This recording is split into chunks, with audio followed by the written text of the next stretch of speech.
This is Speaking of Speaking. Quick tips and tools to take you from stage fright to spotlight. This podcast gives you an inside look from the world of public speaking and the speaking secrets you need to be bold from the stage, no matter what business you're in. The host of Speaking, Carl Richards. Thank you, Matt. Yes, it's another edition of the Speaking of Speaking podcast. I am blessed to have, not only is this person a guest, of course, he has been a student of my podcasting program, but he is a very talented voiceover artist to himself. So Earl Thomas, the voice, and we're going to be talking about the power of your voice. Earl Thomas is a professional voiceover artist specializing in promo videos, web videos. He's a former radio guy, so we speak radio lingo, I guess you could say. And he's also the host of the Voice Power podcast, which I have been a guest on. So I am thrilled to have him today as a guest on my podcast. Earl, welcome to the podcast. Thanks, Carl. It's always great to be with you. So let's talk about the power of your voice. But before we do that, because we're both radio guys, we should probably take a trip down memory lane. I'd love to. And talk about radio a little bit. Where did you get your start, or what bug bit you that made you decide to get into broadcasting? Well, I was really young, back in Nanaimo when I was 8 or 9 years old. I don't know how, but I got chosen because my mom had sent me to the Victoria Road Gospel Chapel, and they had a radio program at CHUB Nanaimo. And Bob Burns brought me in, and I read some scripture. Now, this is where the bug came. Gene McCormick's in another studio, and he's doing his show. But he's not just sitting there. He is the Energizer Bunny times 10 million. And, oh, wow, this guy looks like he's having fun. Imagine doing a job that you enjoy. That's where it started. And you can hear all about that on my first episode of Voice Power, because I give you the history of radio and voiceover in my experience. Yes, certainly. It's a great podcast too, by the way. We're going to talk about the podcast a little later on and what people can expect from that. But certainly, I think that's probably the reason I got into radio too, was because it's the whole theater of the mind. You can say something to somebody and paint that picture in their mind, and you can really be an influencer, not the way we use the term influencer today, but you can be very influential in people's daily lives and the decisions that they make. Everything from, you'll want the umbrella today, it's raining, to, oh, and by the way, don't forget that this event is happening and you might want to get there early to get a seat. You can be very influential as well as being energetic and have a lot of fun doing it. Is that where you first got your love, or felt that you had a skill as far as doing different voices and character voices? Well, it came from radio. I mean, I listened to CKLG 7:30 a.m. and C-Fun. I love the personalities. Well, wouldn't that be amazing to be on the radio? And then I was making a doctor's appointment, and just at the very end, oh, by the way, Mr. Pollitt, were you in radio at one time? And no. And I wondered, why would she ask me that? I didn't realize my own voice capabilities.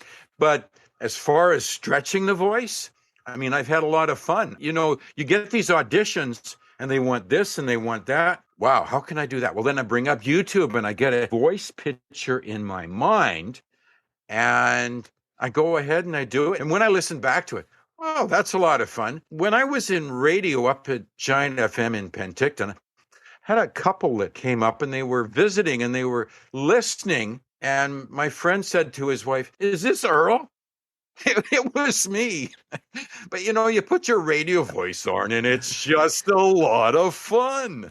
The voice can do so much. It's funny you mention that, because it's one of those things that it used to frustrate me, because people would say, "Oh, you must have a great voice for radio." I said, "No, I just, I've worked at it and I have a voice. It's like any other muscle in your body, right? You work it, it gets stronger."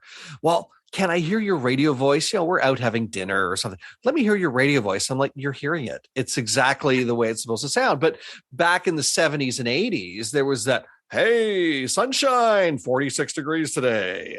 Don't forget to grab the sunshades." And that's how they talked on the radio, right? Now it's not. We don't listen to the whole Ronnie radio like we used to. But back then, that's exactly how they talked. And I remember some of my first jobs, and I would be saying like AM 1220 CJRL. It sounds like, but that's not how we talk, right? In 2021, that's not how we talk on the radio. But you're right. There's certainly, it creates that picture in people's minds. I think that's the big thing. But I did want to get to, you mentioned about the voice. How important is it? And then I want you to share a story here, because I know you have several of them for your radio days. But how important is it as a guy that's not only worked in radio, but is now a voiceover artist doing this professional? How important is it to have either a powerful voice or power behind your voice? How influential or how crucial is it? It gets their attention. You ever pull up a podcast or a video and you've clicked it off because the guy's not interested? I'm not going to listen to this whole thing. And you end up listening to it because it's really interesting. Like Morgan Freeman, it's really hard to shut it off. You can't help but listen to Morgan Freeman. And that man is Morgan. I can't do it. I cannot even mimic Morgan Freeman. I can do some impressions, but that's not one of them.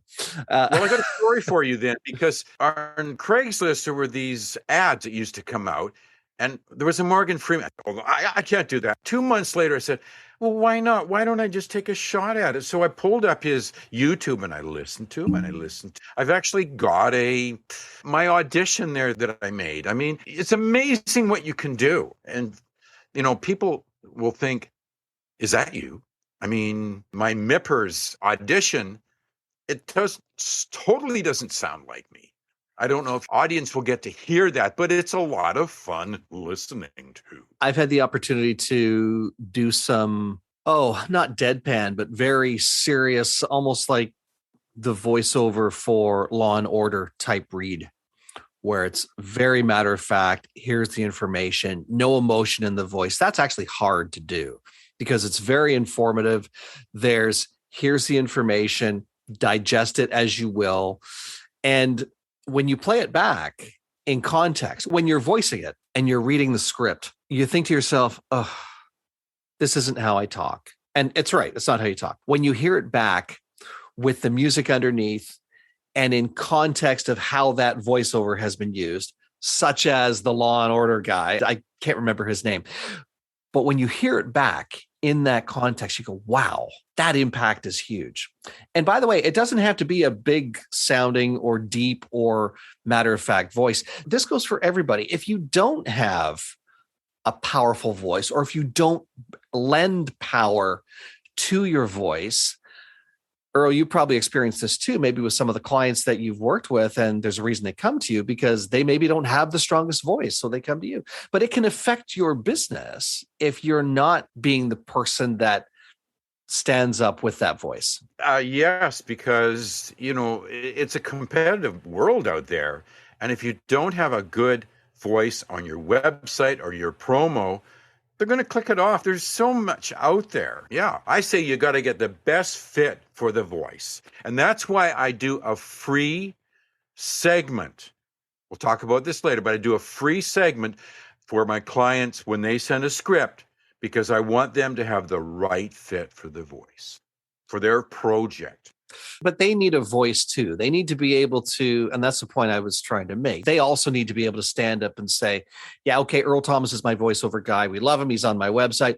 But when you're in a networking setting or at a Toastmasters meeting, or you're the voice, you're the person that stands up and does the speaking. And you need to not be mousy or not crawl under a rock and go, I can't do this. You need to be able to stand up and be the power, or put the power in your voice. Yes, and the more you do it, the more comfortable you'll be. When I first started in Toastmasters, I did public speaking already, but this is an advanced club, and the speakers they're wonderful. And now I'm going to do an evaluation. I mean, the more you get up there, stage time. Yeah. I'm getting ready another speech, and I'm practicing and getting it ready. And I'm looking forward to it because it's outside. It's in the band shell in New Westminster at Queen's Park. And I love it there because we have to go back to virtual on Zoom. And it's not as much fun speaking in this vocal booth as to when you've got people right out there and you can move around on that stage with purpose. You can't see the visual because this podcast is audio only, but Earl actually has a voice booth that he's speaking in right now. It's not a studio per se. He actually has a booth set up in his house, and that's where he does his recording. And it's portable. So when he has friends over and guests, he can take it down so they can walk around the house and stuff. Actually, Carl, I never take it down. I thought you took it down. No. Oh. It was given to me free, and he set it up. And it's hard to put back up if you take it down, right? Well, I wouldn't know how. It's tough, yeah. But back to the comment you made about Toastmasters, which is an area that we've both spent some time in, both in leadership roles and contesting and speeches and stuff. You're right. The more you speak, you call it stage time. I think it was Darren LaCroix that coined that phrase at some point. But the more you stand up and speak, the more you get to the front of the room, the more you put up your hand in meetings, the more you say, yes, I want to speak at your networking meeting or at the networking meeting, and I have 10 minutes to say my piece. The more you do that, the more powerful your voice becomes, but the more powerful you become. And you want to bring that power to your business, especially if you're the CEO. The CEO doesn't hide behind a desk and go, I'm not going to speak. I'm just going to put my best people forward. CEO still speaks, or the company owner still speaks, as does, managers and even some employees, especially if they work in radio, they speak. So you do need to have that power, and you do need to get the stage time for sure. Yes. And in our advanced club, we have different minimums and maximums. And the impromptu speech with the table topic, it's not 2 or 3 minutes, it's 15 minutes. And I'm known as the person who, pick me. I want to do it. Let's go for it. You don't get the topic until you're up there, and it's fun. Let me speak for 15 minutes. It's funny because I actually challenged, when I was in Toastmasters, I challenged the club. I said, you know what? I don't have a speech prepared tonight. And I want to, and the reason for that was, to be honest, I just didn't get it done, but I had a speaking role. So I said, okay, tell you what, you give me the topic, preferably one that I know something about. Don't ask me to talk about litmus paper because I don't know anything about it, but give me something that is either relevant today or something I can talk about, and I'll wrap a speech around it for 7 minutes. And they did. And they were blown away that I could do it. It's just, again, but that's strengthening that muscle, because the more you do it, the more when somebody says, oh my goodness, Earl, we're short 15 minutes on our agenda. Can you speak? Can you do a speech? And you can go, sure, I've got one in my back pocket, or I've got something that I can do, something I can present that will fill the time. And that's very important. My guest today, by the way, is Earl Thomas, the voice. We're talking about the power of your voice. And one of the things that Earl did, as I have, is worked in the broadcasting world. You must have numerous stories. We can't tell them all today, Earl, but any memorable moments or stories that you want to share? Yes. When I was in the course, BCIT, Broadcast Communications and Radio, I was looking to be a radio announcer, do commercials. And the second year of the program, we take over the radio station. And there was a part called Contact, Friday from 11 a.m. till noon. And it's interviewing. It's a 30-minute interview, 2 of them. When I got finished doing that, the bug for interviewing, I just love doing it. So now I'm at Giant FM. There's a manager of a female boxer. He's down in Las Vegas. His boxer is going to have a fight, and I'm going to interview him. And I interviewed him live on Giant FM 100.7. I still have that interview, and I just loved it, because interviewing, you never know where it's going to go. And it's just a developing thing. And I've done 5 interviews on my voice power, and I've enjoyed every one.